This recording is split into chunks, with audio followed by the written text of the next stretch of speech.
Hi, Omina-san, welcome back. We are continuing our playthrough of Our Life Beginning and Always. We're on step 2. We're going to continue to go through the beginning of step 2 and see how our new cove looks. And also, hopefully see just what step 2 will take us and allow you guys to pick what exactly we do in step 2.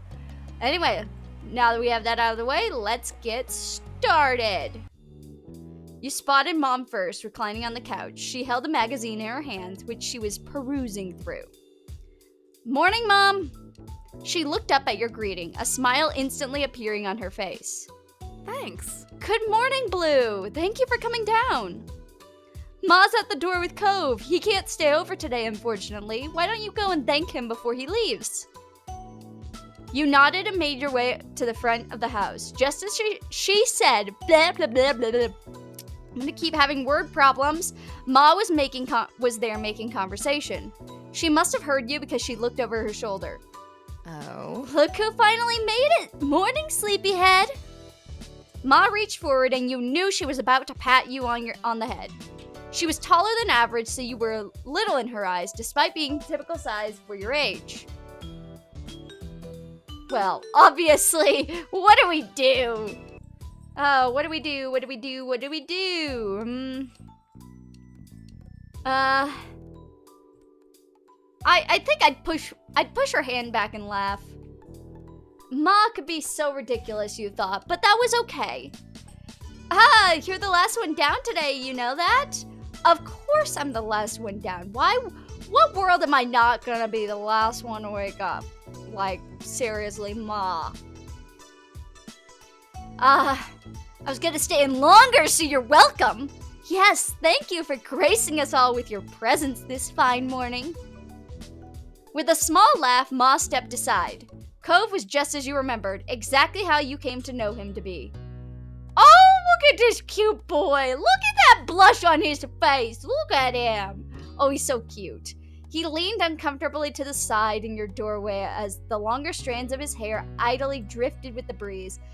His features were pinched in embarrassment, and he shifted from one foot to another. He was holding what must be the much talked about gift. At first glance, you figured it must be a bouquet of flowers. Then you gave it a real look. No, instead it was carefully cut fruit.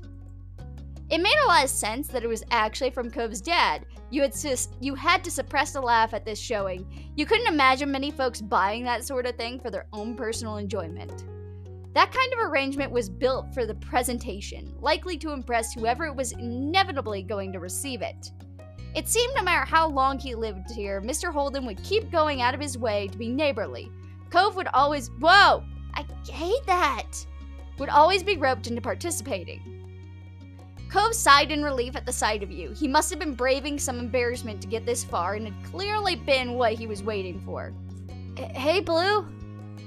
Look at him, he's so cute. He broke eye contact then, staring down at the ground instead. Your heartbeat sped up. Being near him, you smiled back fondly. He always had this kind of effect on you. You couldn't help but think, ever since the two of you were kids. There was something about him that was just special in some strange and indescribable way. Hey, it's nice to see you. Yeah.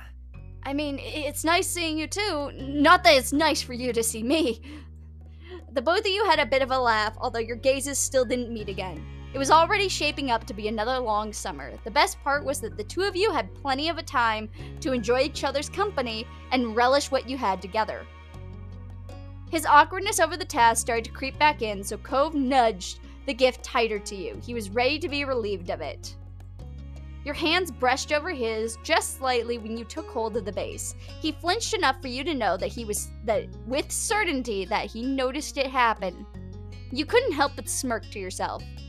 And with that, the gift was accepted. Well, that's everything. Though he said that, he made no move to go. You could tell he was reluctant to. You're too cute. I want to tease him. I want to tease him. Let's do it. I'm not trying to be. Just thank my dad for this, alright? Okay? Sure thing. Mr. Holden's behavior really was different from any neighbor you've ever had. Though, Though after 5 years you were used to his antics, you'd since made up your mind on what your opinion was. He was nice. He was great. Should you actually say that? Would a teenager actually say that? I don't know. Let's go for it. Though there were some things people didn't like about Mr. Holden, you didn't mind them and liked him quite a bit. And even if he was Cove's dad, you couldn't pretend like he wasn't a nice-looking guy. That was good too, but it was something that you kept to yourself. And we will always keep it to ourselves. Let's not make that decision and tell Cove that we like his dad. Your thoughts were quickly interrupted by a shout. There you are! You shared a confused look with Cove, as both of you stepped through the open door into the neighborhood street. It didn't take long to locate the source of the sound. You spotted Derek just a few yards down the road. He ran up to you. You were confused at the sight of him. We don't know who Derek is, so I'm gonna say confused. You hadn't expected Derek to see Derek today, though you never really knew when he'd appear. After stopping a couple steps away, Derek hunched over to catch his breath.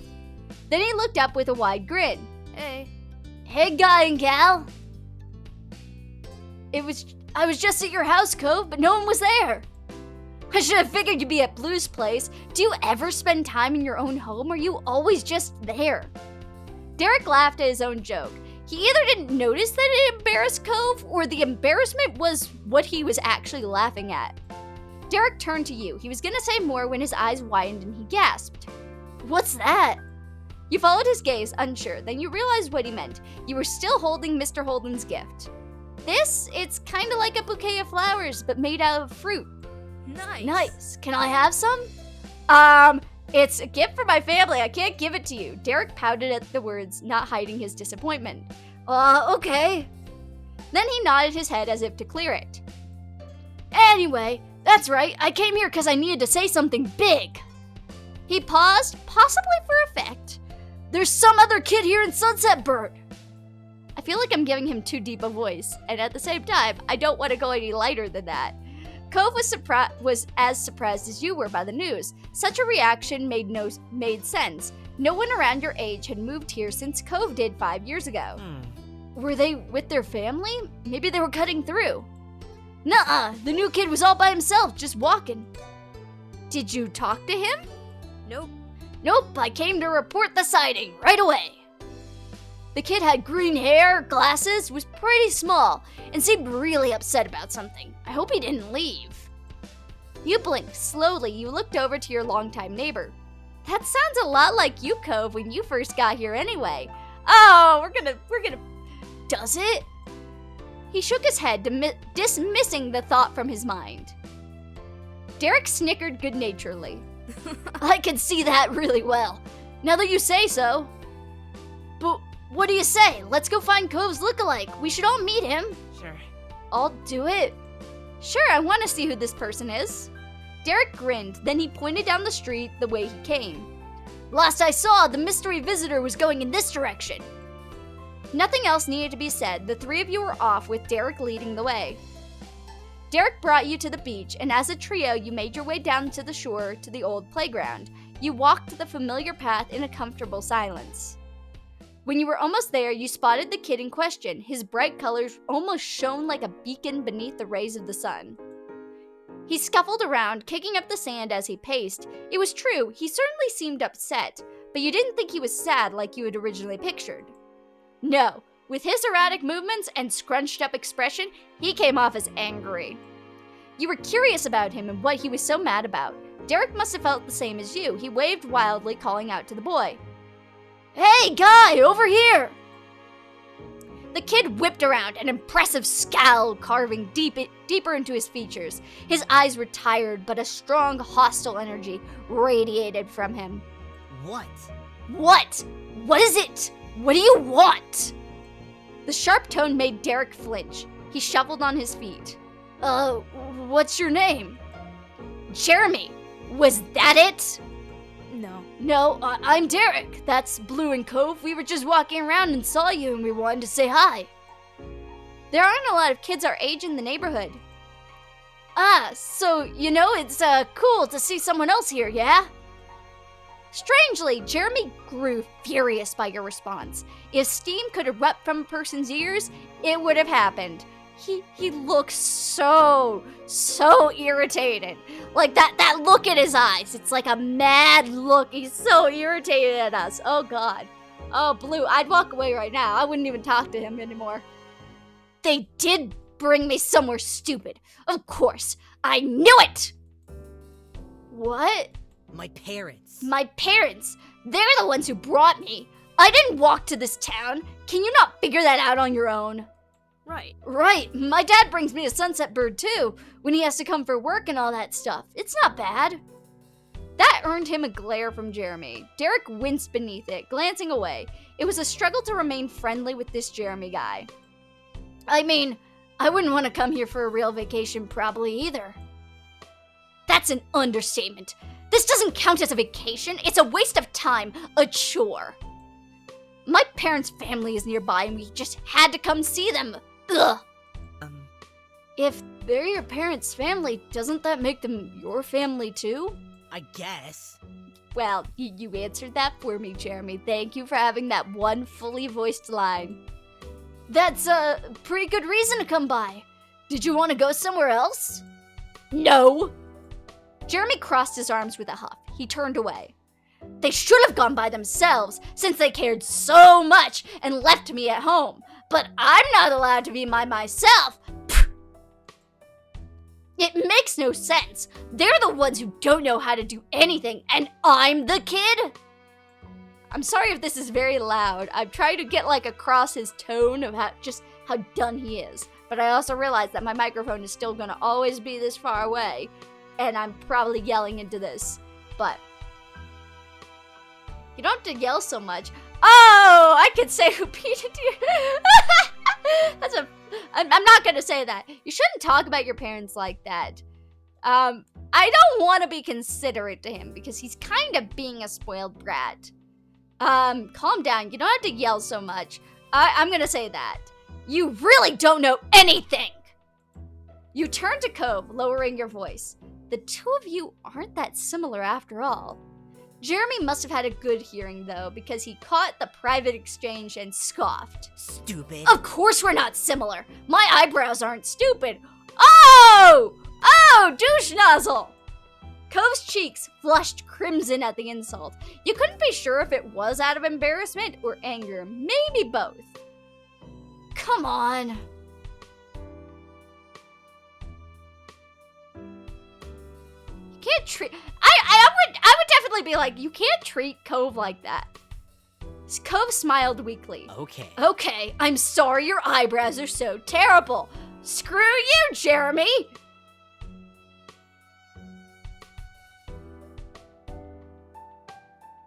You just rolled your eyes, crossed my arms over...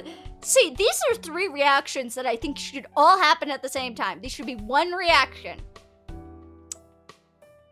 I'm gonna cross my arms over my chest. You were getting really tired of this. Wow, what's wrong with you?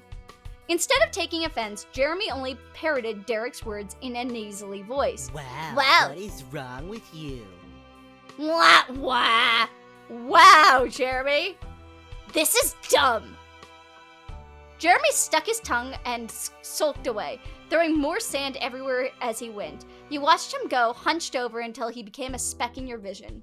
Silence reigned in his wake. The 3 of you tried to process what just happened. I can't believe it. What a mean kid. Derek wasn't kidding, and by the sound of those earlier complaints, the new boy Jeremy was gonna be in the area for at least a little while this summer. Damn it. He's gonna infect my other moments, isn't he? Derek sighed in dismay, plopping onto the ground. You followed and Cove did too shortly after. There wasn't much else to do. This sucks. I was hoping we could meet someone fun, hang out maybe.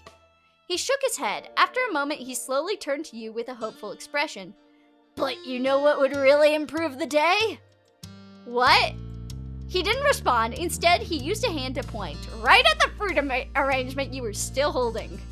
You'd completely forgotten about it during the mini-drama that unfolded. You had gotten used to the wait. Glancing over at Cove, you noticed he was eyeing the fruit. He must want some too. Why not? Let's see. Derek perked up immediately at your words. He reached out for a skewer, hesitating slightly once he was inches away. Are you sure?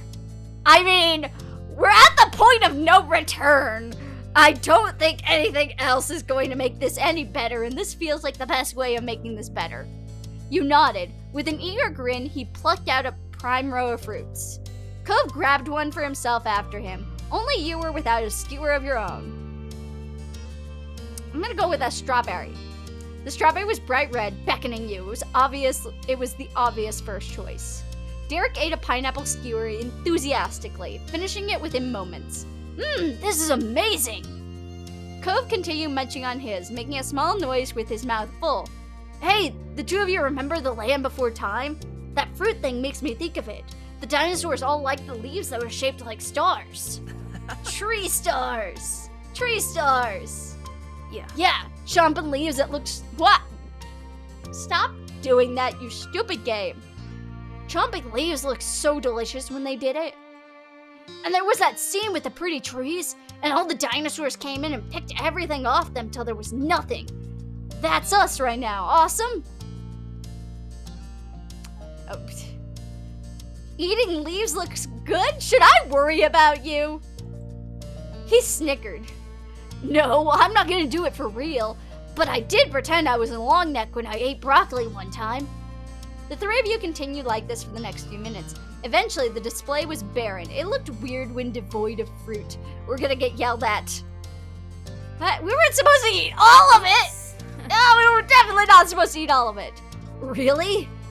You couldn't stop yourself from sighing at the boys. You just wanted to eat some and have a nice time. Now, you were probably gonna get in trouble. You could only accept it, though. Hey, Blue. Yeah? The two of you met eyes casually. So... That was pretty cool what you said back at that guy. Oh, thanks. I was just saying what I thought. Derek chimed in with high spirits. You totally owned him. I didn't know what his parents say, but it's good at least somebody is around to tell him what's what. Yeah. Derek then leaned back on his arms. He contemplated the sky with a content sigh. So, are you both ready for summer break? How's someone supposed to be ready for a break? Yeah. Cool on you. Wish I could say the same. Feels like there's a lot to plan for. And what about you, Cove? Are you ready? I think that depends. Before you could say anything else, the light atmosphere was shattered. Hey, Blue! You glanced over your shoulder to see your sister. She strode closer and closer, appearing none too pleased. I've been looking all over for you. Moss said you and Cove ran off with the thing Mr. Holden brought for us. I'm in trouble. She leered over you with arms folded. So, where is it? You're late. It's all gone. What do you mean gone? You moved over to the side to face her completely. She zeroed in on the bouquet in your hands, which was now populated exclusively with skewers dripping in juice and tiny flecks of leftover fruit pieces. Her mouth dropped open and the tone of her voice rose. What? Seriously, Blue? What were you thinking? That was supposed to be for all of us at home. She glanced at Cove, who sat beside you, and continued mockingly. Even if you are the most important person in the household to the delivery boy, this was up to his dad. Wow, okay. You want to tease me, sis? I'll tease you back. It seemed like everyone was in the mood to tease you and Cove today. Cove's cheeks became a couple shades redder, but he didn't deny the accusation. He couldn't. Everyone knew the two of you gave each other special priority. Why wouldn't I? He's adorable. Do I want to lie? Well, this morning's been kind of a disaster. So, do I say which of those? I'm gonna say this morning's been kind of a disaster. Elizabeth narrowed her eyes, none too placated. No, I think I hear the mean kid coming back. We better get out of here. Elizabeth blinked, confused, and looked around. What kid? I don't see anyone. Derek didn't bother explaining. He just launched to his feet and ran off. Cove hopped up too, gladly taking the opportunity to exit the situation. He followed after Derek, but he sent a look to you from over his shoulder. You turned to watch Elizabeth. She stared back, brow raised. You ran! I'm running! Without a word, you got to your feet and bolted down the beach. Unimpressed, Elizabeth rolled her eyes. So There- immature. Well, screw you too, sis. I'm allowed to be immature. I am young. I am only 13 years old. I'm allowed to be immature in this. She shook her head as she walked towards the house, not bothering whatsoever to follow. Meanwhile, the three of you made it back to the shoreline. Derek pumped his fist, grinning in triumph. We escaped and shall live to see another day. For now at least. My moms are gonna be so mad when Elizabeth tells this story. Still worth it though. You chuckled together, walking further down the beach side by side. You definitely wanted to stay outside a little while longer. Later that night, you found yourself seated near the kitchen counter. You had gotten a bit of a scolding from your moms for not saving any of Mr. Holden's gift for Elizabeth, but you didn't get any real punishment for it. Thank God! Instead, while you were out with the boys, Elizabeth returned home to share the news. The three of them went to get dessert on their own. It was declared, even by your parents, when everybody got back and the event was settled. That was a little while ago now. Your fingers drummed on the surface as you waited, your gaze trained on the phone. You were waiting on a call tonight, specifically from your cousin, Leandra. You didn't want to miss it, actually. Your uncle, aunt, and Lee used to live many hours away. Your families only saw each other a few times a year for big occasions. And a while back, though, they moved and were closer to you than ever before. You now hung out regularly. With school being out, you're positive she's going to want to come over a lot. The two of you were the same age and got along well. She used to be really fond of Elizabeth, too. But now that your sister had become allergic to interacting with her only family, it tended to be just you and Lee who spent time together. She was your only friend who was a girl. Let's go for it! You weren't all that close with any of the other girls your age. But you didn't really have a lot of other friends either. We're gonna have a small friend circle. That's gonna be it. It's gonna be small friend circle. Ma always said that quality time was more important than the quantity when Elizabeth bemoaned your small social circle. You weren't sure how friendship quality was judged, but nonetheless, you thought what you had with Lee was good. Then the shrill ringtone announced an incoming call. You jumped before grabbing the receiver and pressing it to your ear. Lee, finally! Hi. Sorry about the wait, Blue. It took forever to get the phone away from my mom. That's okay. There was static on the end, as if Lee was shifting wherever she was. So, can you believe school's actually over? I thought it'd never be done. Now we don't have to do any of that boring stuff, and we get to hang out whenever we want. Speaking of hanging out, Lee, can you wait a second? Let me just head to my room. Oh yeah. Oh yeah. Oh yeah. Oh yeah. You got up from your seat at the counter. Luckily, the phone was wireless, so you didn't have to worry about any cords tying you down. Your mom's had a rule about not moving the phone unless a call was in progress, which was why you sat by its cradle waiting for Lee to call. Your mom's gonna be really unfair. You didn't like it, but it had to be that way. I'm gonna go with you didn't like it, but it had to be that way. You weren't the only person here. If anyone could take the phone anywhere, anytime, it'd be an even bigger hassle. You could easily imagine the receiver having found a new forever home in Elizabeth's locked room. But now that Lee had called, it was okay for you to go upstairs to your bedroom and talk to her. You jogged up the stairs, taking two at a time, smiling. After you had arrived, you shut the bedroom door firmly behind you. You took a seat on your bed. All right, I'm here. Cool. Hey, did you know the girl down the street from me has her own phone now? A cell phone! She doesn't even have to wait for someone else to stop using it or anything. Wow, really? The thought of someone having a phone that was all their own seemed unbelievable to you. Right? I wish I had one too, but my parents said I couldn't get my own phone till I'm more grown up. I wish they'd changed their minds. We could call each other every single day and no one would be able to stop us. How great would that be? It'd be really great. I'd still be using a home phone. My moms would be able to stop us if they wanted. Lee laughed. You didn't put a damper on her imagination. Oh, then you'd have your own phone too. That works. She sighed dramatically. I bet I'm not gonna get one until I'm all the way in college. Squeezing the phone between your shoulder and ear, you puffed your pillows and made yourself more comfy. It was strange to think of a time when normal school would be over and you didn't have to choose whether or not to go to a college. School was such a big part of your life right now. Blah, blah, blah, blah.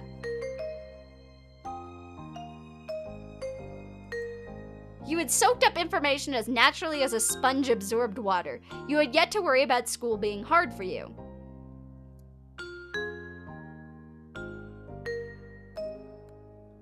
You were confident your grades would remain great. You could definitely keep the streak going. Yeah. You tried to sound engaged, but your mind had decided not to go back to school despite the season. Lee knew you too well to be fooled. What's up? You sound so spacey. What's up? Just thinking about school. Lee groaned. Are you thinking about how we don't have to think about it because it's summer? That's what I'm doing. Ah, it's so awful. Let's make a petition for more vacation time. Yeah, everyone in class would sign it. Maybe some of the teachers too. Though, I guess school isn't all the way bad. You can do some good things there. You can just do more when school's out. It's the easiest way to hang out with people not in the neighborhood. If I didn't go to school, I'd never meet anybody new. Nobody really comes here.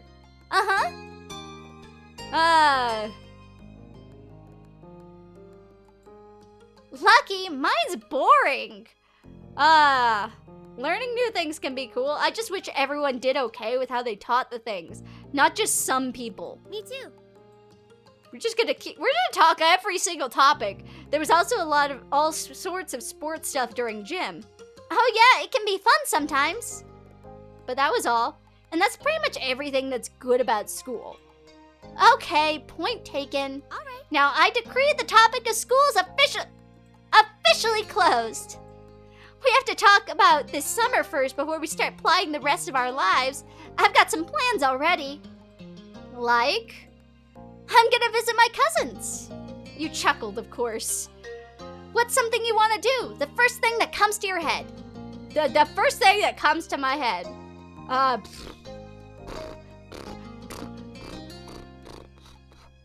Time with people. People, I hope that means me too. You leaned back in your bed, settling in as you continued chatting with your friend. Even though it hadn't been that long since you saw her, and you'd be seeing her soon, you found plenty to talk about. For one, the events of the day, you sat up straighter. I was with Cove and Derek today, and we met a new kid. Like, at your neighborhood? His parents are visiting family, so it sounds like he'll be around for a little while. I don't know how long. What was he like? Creepy or mean? Creepy or mean? Creepy or mean? I'm gonna go with mean. He kept snapping when all we were trying to do was talk to him. He just kept being rude to everyone. But especially Cove. It was awful. I don't think I want to meet him. You want a boy to stay away before even meeting him? That's an unexpected twist.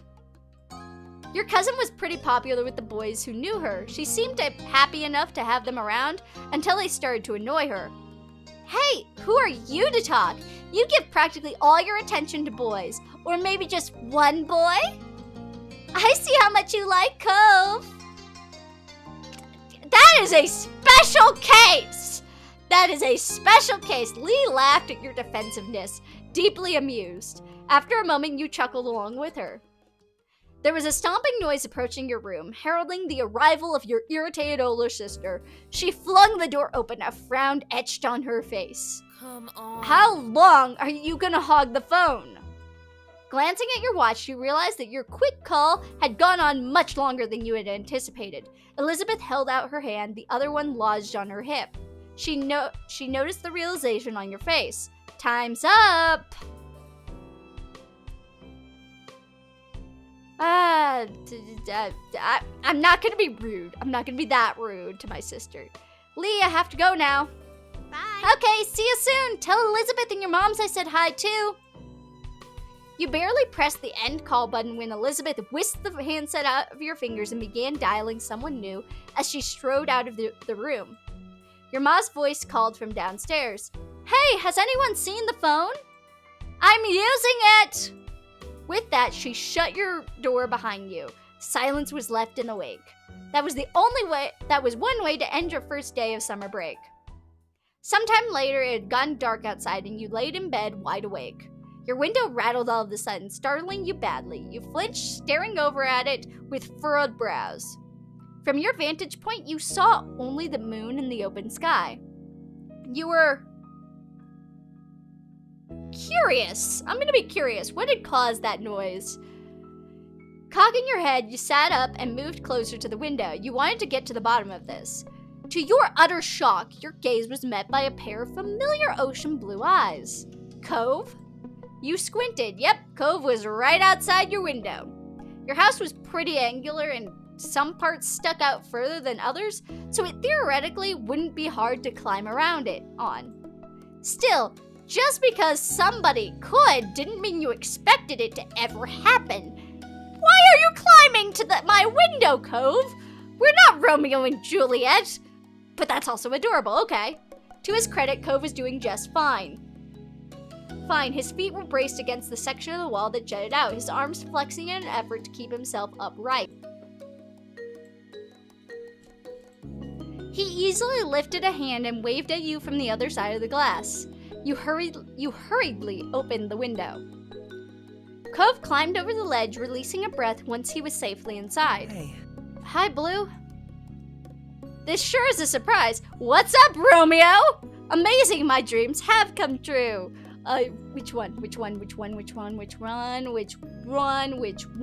Romeo or dreams? Romeo and dreams.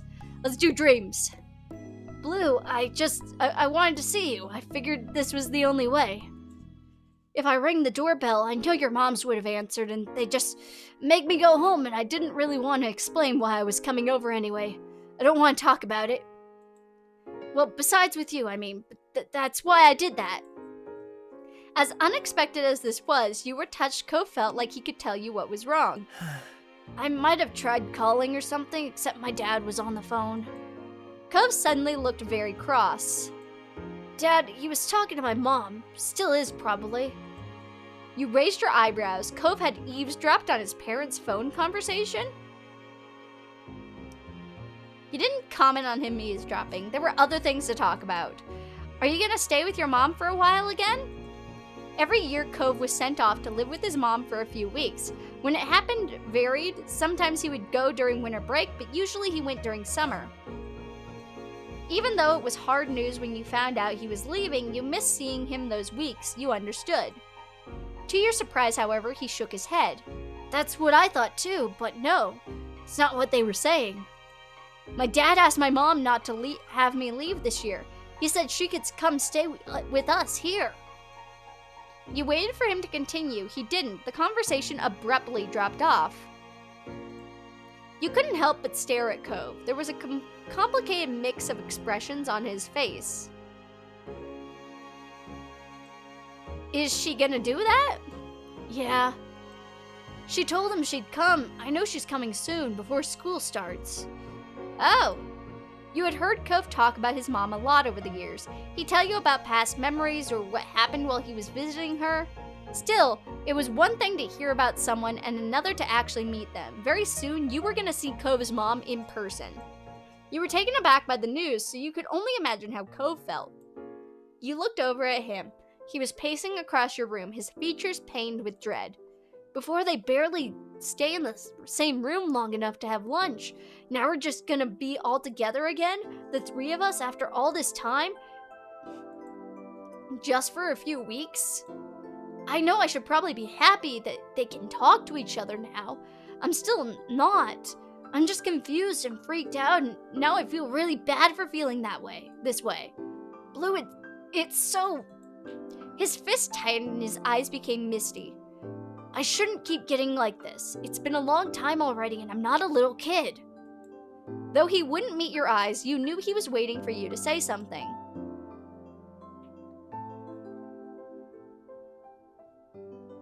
We can deal with this. I'm gonna say we. It's us. It's both of us. We are a team. We are a group. A small morose frown tugged on Cove's lips. I guess we have to somehow, but thank you for saying so. A momentary silence fell over the two of you. You marveled at how the day started. You had woken up eager for summer vacation, but now things seemed so crazy. The mini debacle with Mr. Holden's gift, the newest addition to the neighborhood being so rude, and if all that wasn't enough, now Cove's mom would be living with Cove and his dad again. Your whole life was kind of like that, it seemed. Complicated and hard and different. Why couldn't things just get better with time? Blue? The sound of your name said quietly pulled you from your thoughts. Cove gazed at you, concerned. Are you okay? I am perfectly fine, and I am here for you, my boy.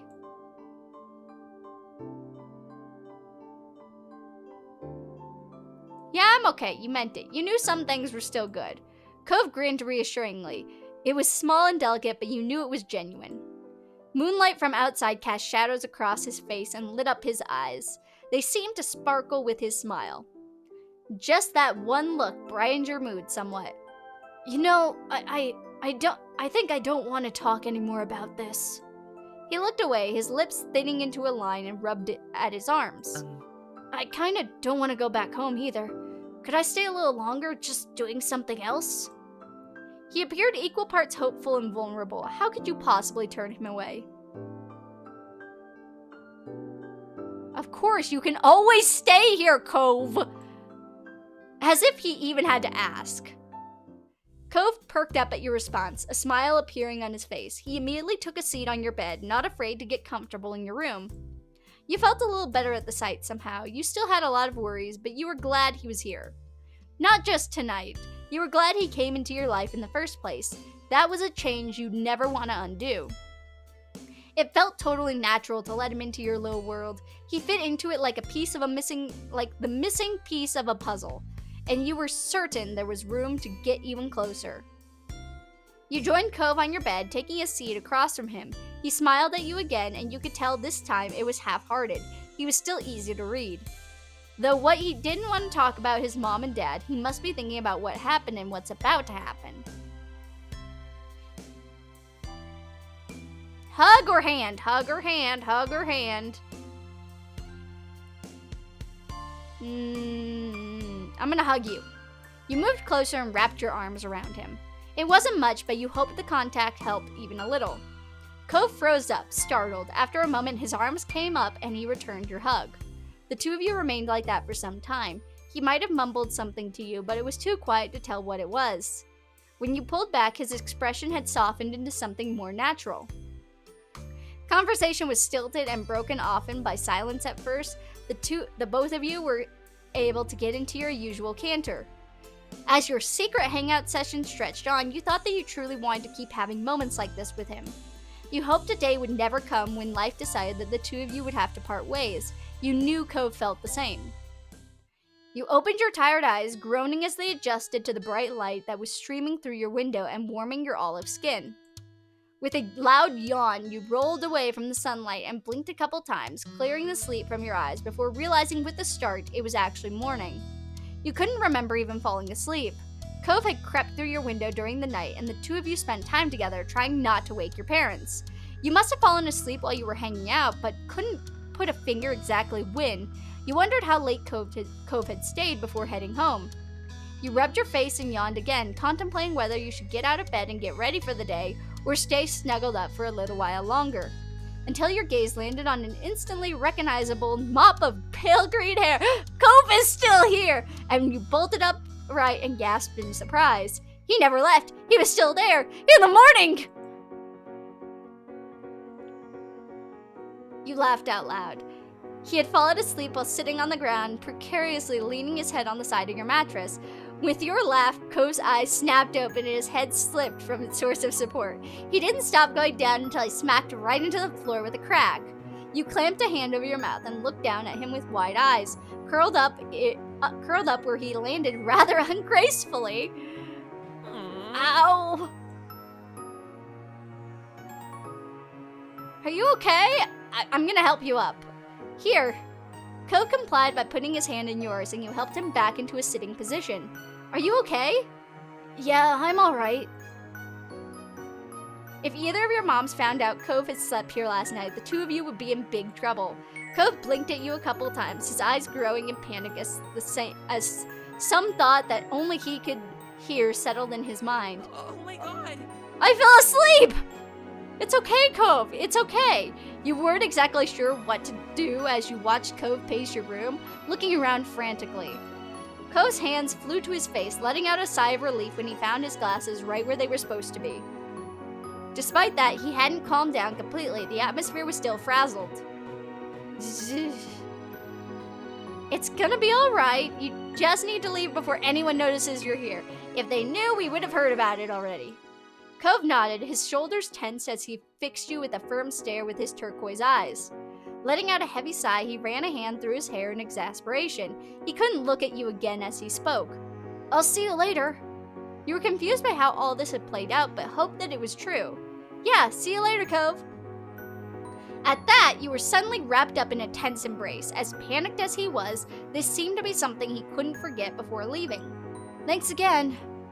You're a good friend, Blue. A really good friend. Well, I don't like the term friend, but okay, my boy. He firmly whispered the words into the top of your shoulder. It made you feel tingly. But you were let go before you had a chance to respond or even react. In a matter of seconds, he had climbed over your bed and opened the window. A cool breeze rolled off the ocean, fluttering through Cove's hair and filling your room in a salty scent. Cove fearlessly stepped out onto the ledge. Good luck, don't fall off my roof! You weren't sure if he heard you or not, but he kept going along, one foot in front of the other, with increasing speed until his form disappeared out of sight. You stuck your head out the window as far as you could go to try to keep watch. He walked at the full length of the ledge before jumping down the top of the garage, then lowering himself onto the fence. From there, he finally dropped down onto the ground. You threw out a thumbs up at his successful climb. He ran off towards his house without stopping, disappearing behind the side of another building. You had to admit that you were pretty impressed at how doable he made that look. Cove always seemed to have a way of seeming so smooth without even meaning to. With a little sigh, you reclosed your window. Deciding there was nothing more you could do, you hopped off your bed and got ready to head downstairs for the day. Oh, this is long. Oh, we're already at 42 minutes. This is gonna be so long. I didn't realize that the beginning of step 2 is gonna be so long. I'm glad I did some of it last time. But, made my bed. We're gonna make a bed. It was a habit of yours. You straightened up your sheets, smoothed over your comforter, and fluffed your pillows before stepping back, admiring your work. You took the stairs, slowly attempting to mask your face into a look of innocence. You were sure that someone would have come into your room if they had heard anything strange, but you couldn't be too careful. You had to play it cool. Yeah, gotta play it cool, Blue. Nobody knows. Nobody has an idea. We cool. We cool as cucumbers. When you stepped into the living room, Elizabeth was there, tapping her fingers on the counter. Good morning, Elizabeth. She looked at you over immediately, her eyes squinting at the greeting. Why? Why are you being so weird? I said good morning! What the hell? God, you're so creepy. You hadn't done anything. Your big sister never missed a beat, unfortunately. Your eyes flickered left and right as you sidestepped her and headed towards... What'd I do? I didn't even pick anything. Blue? Wouldn't you like to know? Oh, wouldn't you like to know? Duh. I would. That's actually why I asked. Why would I? Do you not understand the meaning of that phrase, Elizabeth? It means I'm not telling you shit. You shrugged non-communally, determined not to tell her a thing. Further suspicious squinting occurred as she waited for something. But ultimately, she rolled her eyes and you weren't sure if you were in trouble or not. She didn't seem to care enough to dig any further. Whatever. And then she walked straight out the front door, letting it slam shut behind her, and you let out a brief sigh. Elizabeth went out most days to hang out with her friends from school around town. Today you were extra glad for it, though you were also grateful she hadn't left the house any sooner and risked running into Cove. It looked like you were getting away with that. Breakfast was eaten in pace and alone. Your moms were both out by the time you had gotten up. They had left you a serving of food from the breakfast they made. Hash browns, an omelet, fruit salad, and there were a few sausage links. I'm gonna pass on the sausage, but I'm gonna eat everything else. You appreciated that there was a variety in the meals your moms made. The parts that you did have were tasty. The day lazily drifted by. You pulled open the fridge again, lingering on the frosty air for a moment or two before grabbing a bottle of ice-cold water and taking a long drink. It was a perfect balmy summer afternoon, and you had decided to head outdoors and find something to do. You hadn't decided on what that something was just yet, but you were sure something would pop up to occupy your time. They better be something to occupy my time, mainly with Mr. Cove here. Why did I do that accent? What is wrong with me? As you were heading out the front door, you paused for a moment. You hadn't seen Cove since he had left that morning, and you couldn't help but think about what had happened to him. Would it be bad to go over to his house right now, or to call to check on him? You stepped out your house, still stuck in an internal debate with yourself when a voice caught your attention. Hi, Blue! Confused, you looked over where an unrecognizable woman was waving at you, a friendly smile plastered on her face. You racked your memory for where you might have seen her before, but nothing came to mind. Not at your school or from the country club where your moms took you. You had absolutely no idea who the woman was. The woman crossed the road towards you, and you were a little unsure whether you should stay put or go back in the house and lock the door. What is going on? Oh my god, she's Cove's mother. The hair.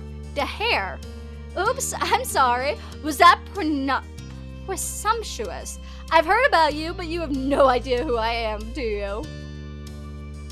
You shook your head and she removed her sunglasses to reveal sparkly ocean blue eyes. All of a sudden, she seemed a little more familiar. My son lives here, and my ex too. With a bent smile, she lifted a hand to point at the condo across the street from your house. She was Cove's mom! You didn't know why you hadn't realized sooner, now that you've gotten a good look at her.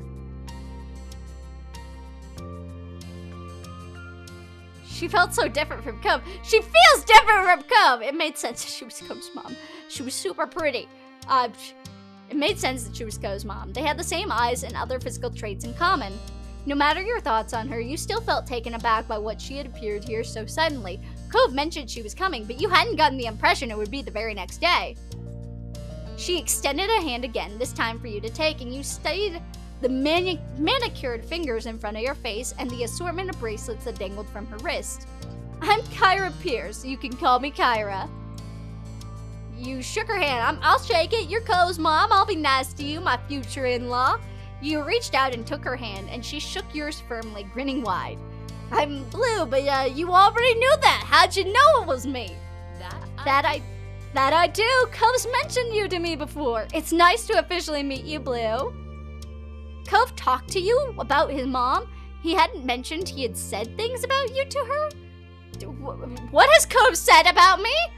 What has Cove said about me? Oh, I can't tell you that. I've already said too much. She laughed good-naturedly, but you couldn't be happy about that answer, though. The sound of the door opening and closing caught both your attentions, and when you turned towards the sound, it was to find Cove exiting his house, his eyes skimming the ground. Considering just how tall he had grown, you kind of figured his mom also would have been tall, but she was much more on the short side for an adult anyway. Cove's height must have come from his father. Look at that, he's almost the same height as her! My baby! There you are! I thought you were gonna keep me standing out here all day! You tried to catch Cove's eye as he walked towards you, but his gaze was firmly fixed on the sidewalk. When he finally crossed the road and looked up, he gave you a pitiful look. After the way he had acted last night, you knew he must be feeling pretty mixed up about this. You tried wordlessly to express that you understood. Cove and I are heading into town to grab something to eat while the snore is at work. Kyra beamed at Cove and ruffled his hair, which only seemed to upset him more. You assumed the snore she was talking about was Mr. Holden. Hey, you should come with us, Blue. I'd love to get to know you better. Yeah, you should come. There was a pleading in his tone that you couldn't miss. Of course we'll run it by your parents first, responsibility and all that. It'll give me an excuse to meet them, which I need to do at some point. It's important to be neighborly if I'm gonna be roosting in the street for the time being. Anywho's, let's go! Kyra walked ahead towards your house and you hung back with Cove, who crinkled his nose as he watched her. Sorry. I'm sorry about her, but I really do want you to come. I don't want it to be just the two of us. Not right now. You leaned in closer and whispered while checking around for anyone who might hear. What happened? Did your dad know you were gone? Cove shook his head and sighed heavily. Dad was so focused on Mom showing up he didn't even notice. I thought when I heard them on the phone last night that it was something they were planning for the future. This morning, Dad said it was supposed to be a surprise, and I guess I was surprised. She's gonna be here all summer. Oh, you were surprised to hear that too. Cove sighed again, even heavier. I'll go with you if you really want me to. He smiled, his shoulders relaxing a little in relief. Thanks, that'd be cool. The two of you headed over to where Cove's mom had just knocked on your front door and stood behind her. Mom answered the door after a minute, her eyebrows lifting in surprise at the group she found in front of her. You realized that, like you, she would have no idea it was Cove's mom who was hanging with you.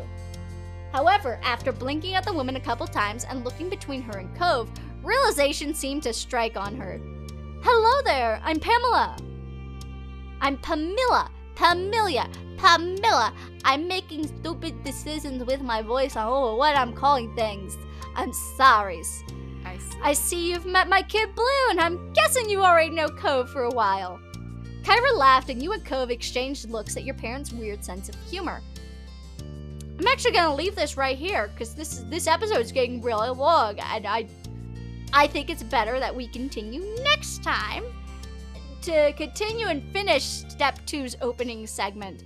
Anyway, guys, thank you so much for joining me. I will catch you all on the flip side, and I cannot wait to see what kind of adventures we have with Cove in Step 2 and what you guys will let me do with my boy here. Anyway, see y'all later. Bye, guys.